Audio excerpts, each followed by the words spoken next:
الحمد لله نحمده ونستعينه ونستغفره ونؤمن به ونتوكل عليه ونعوذ بالله من شرور أنفسنا ومن سيئات أعمالنا من يهده الله فلا مضل له ومن يضلل فلا هادي له ونشهد أن لا إله إلا الله وحده لا شريك له ونشهد أن سيدنا ومولانا محمدا عبده ورسوله أما بعد فأعوذ بالله من الشيطان الرجيم بسم الله الرحمن الرحيم يا أيها الذين آمنوا قوا أنفسكم وأهليكم نارا وقودها الناس والحجارة عليها ملائكة غلاظ شداد لا يعصون الله ما أمرهم ويفعلون ما يؤمرون صدق الله مولانا العظيم. حضرات محترم، سورہ تحریم کی آیت نمبر 6 آپ کے سامنے تلاوت کی ہے. اللہ رب العزت نے ارشاد فرمایا یا ایھا الذین آمنوا، اے ایمان والو، قوا انفسکم واہلیکم نارا، اپنے آپ کو بھی آگ سے بچاؤ اور اپنے اہل و عیال کو بھی بچاؤ. یعنی ذمہ داری صرف اپنی نہیں ہے، ذمہ داری اپنی اولاد کی بھی ہے، بیوی کی بھی ہے، اہل و عیال کی بھی ہے. اللہ نے بڑی واضح طور پہ اس آیت میں ارشاد فرمایا قوا انفسکم، اپنے آپ کو بھی بچاؤ، واہلیکم نارا، اور اپنے اہل و عیال کو بھی بچانے کی فکر کرو، کوشش کرو آگ سے. کیسی آگ ہوگی؟ وقودها الناس والحجارہ، جس کا ایندھن کوئی لکڑی اور کوئلہ نہیں ہوگا، جس کا ایندھن انسان اور پتھر ہوں گے. وہ انسانوں سے جلے گی، پتھروں سے جلے گی. علیہا ملائکۃ غلاظ شداد، اور پھر اس کے جو نگران ہے، یہ ممکن نہیں ہوگا کہ کوئی اس میں ایک دفعہ داخل ہو جائے تو باہر نکل سکے، کسی کو چکمہ دے سکے، کسی کو دھوکہ دے سکے. اور میں اس پر ہم نے جو فرشتے مقرر کیے ہیں غلاظ شداد، بڑے ہی سخت، بڑے ہی تندخو ہیں. لا یعصون اللہ ما امرہم، اللہ ان کو جو حکم دیتے ہیں وہ اس کی نافرمانی نہیں کر سکتے، وہ اس کی نافرمانی نہیں کریں گے. وَيَفْعَلُونَ مَا يُؤْمَرُونَ، اور ان کو جو حکم دیا جاتا ہے اس کو وہ پورا کرتے ہیں، اس کی تعمیل کرتے ہیں، اس کے علاوہ ان کے پاس اور کوئی چارہ کار نہیں. میرے محترم دوستو، یوں تو ختم نبوت کے صدقے اس امت کی ذمہ داری ساری انسانیت ہے، یعنی سارے انسانوں تک دین پہنچانا، ان کو نیکی کی تلقین کرنا، یہ ہمارے ذمے ہے. جہاں تک بھی ہو سکے، جہاں تک بھی امکان ہو، جو بھی ہماری بساط ہو، جہاں تک ہماری پہنچ ہو، یہ کرنا چاہیے، کیونکہ نبی صلی اللہ علیہ وسلم آپ کے نبی ہیں اور ہم اس پر ایمان رکھتے ہیں. لیکن یہ تو بہت بڑی بات ہے، لیکن جو کم سے کم دائرہ ہے جس کے بارے میں لازماً پوچھ ہوگی وہ اپنا خاندان ہے، وہ اہل و عیال، کیونکہ اس کے بارے میں بڑا کلیئر کٹ اللہ نے ارشاد فرمایا کہ یہ تمہارے ذمے ہے، اپنے آپ کو بچاؤ اور ان کو بھی بچاؤ. اچھا، ان کو کیسے بچانا ہے؟ ان کی تربیت کر کے، ان کی ذہن سازی کر کے. یہ ان کی تربیت اور ان کو دینی تربیت دینا یہ والدین کے ذمے ہے. اگر والدین نے یہ ذمہ داری پوری نہ کی تو اس آیت کے روح سے ان سے پوچھا جائے گا، یہ ان سے پوچھ ہوگی، یہ ان کی ذمہ داریوں میں شامل ہے. یعنی اولاد کی ذمہ داری صرف روٹی کپڑا مکان نہیں ہے، اس سے کہیں بڑھ کر اولاد کی ذمہ داری جو ہے وہ دینی تربیت ہے، تعلیم و تربیت ہے. یہ سب سے اہم ہے. یعنی جب بچہ پیدا ہوتا ہے تو سب سے پہلی ذمہ داری کیا ہے کہ اس کا اچھا نام رکھا جائے. یہ والدین کے ذمے ہے، اچھا نام رکھیں، تو ساری عمر اس نام میں اس کے ساتھ چلنا ہے۔ دوسری ذمہ داری کیا ہے کہ اگر ان کے پاس حیثیت ہو، بساط ہو، حیثیت ہو تو عقیقہ بھی کر دیں، بیٹا ہو تو ختنے بھی کروا دیں۔ تو یہ ذمہ داریاں ہیں جو عام طور پر ہم سمجھتے ہیں، اور اس کی پھر بعد میں پرورش کی ذمہ داری ہے، اس کو اچھا کھانا پینا سارے ماں باپ کرتے ہیں، جتنی جس کی بساط ہوتی ہے اس کے مطابق وہ کرتے ہیں۔ لیکن ایک بات جو عام طور پر نظر انداز ہو جاتی ہے وہ ان کو دینی تربیت فراہم کرنا ہے، یہ بہت بڑا مسئلہ ہے۔ اچھا دنیاوی تربیت پھر بھی ہو جاتی ہے، دنیاوی تعلیم اس کے پیچھے سب لگے ہوئے اور سب بھاگے ہوئے، اور ماشاءاللہ کر بھی رہے ہیں، کرنی بھی چاہیے، لیکن یہ اس کاسٹ پہ نہیں ہونی چاہیے کہ دینی تربیت قربان ہو جائے۔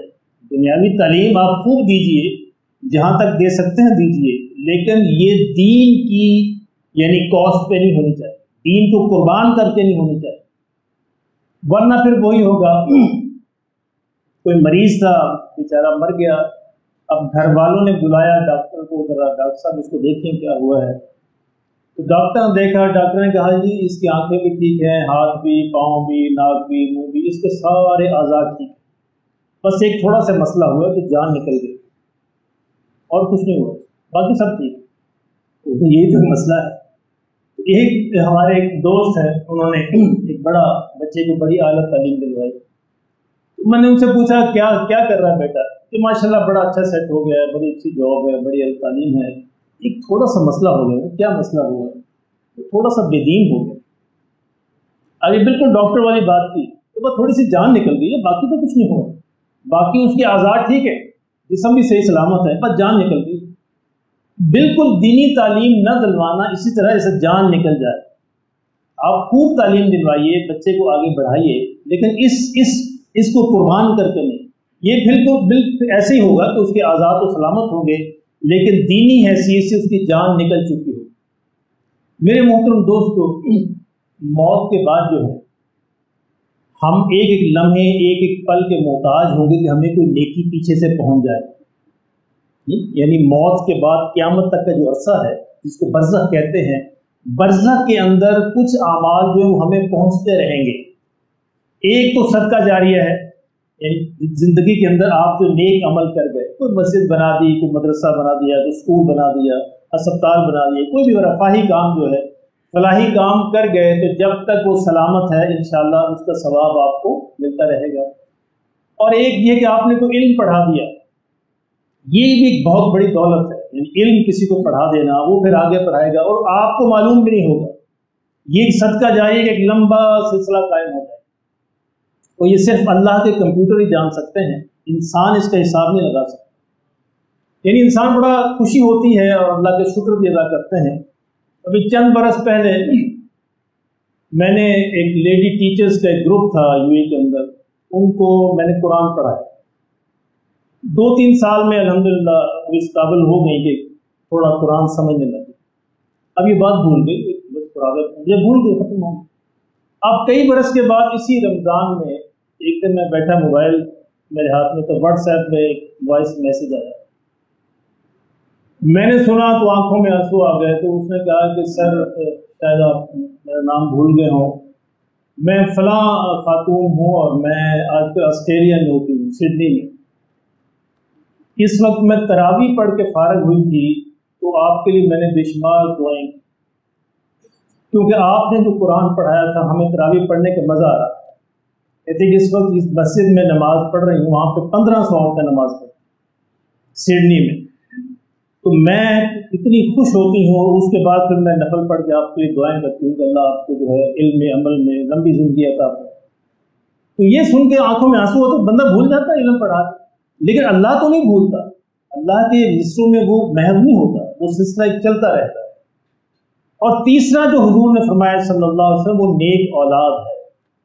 یہ 3 سلسلے جو ہیں یہ موت کے بعد قائم رہیں، اس کا ثواب جو ہے، اجر جو ہے، آپ کو قیامت سے پہلے جو عرصہ ہے، یہ پتہ نہیں لاکھ سال ہے، 10 لاکھ سال ہے، کروڑ سال ہے، اللہ جانتا ہے، اس پورے عرصے میں یہ ثواب جو ہے آپ کو پہنچتا رہے گا۔ نیک اولاد بشرطے کہ آپ نے ان کی تربیت کی کوشش کی ہو،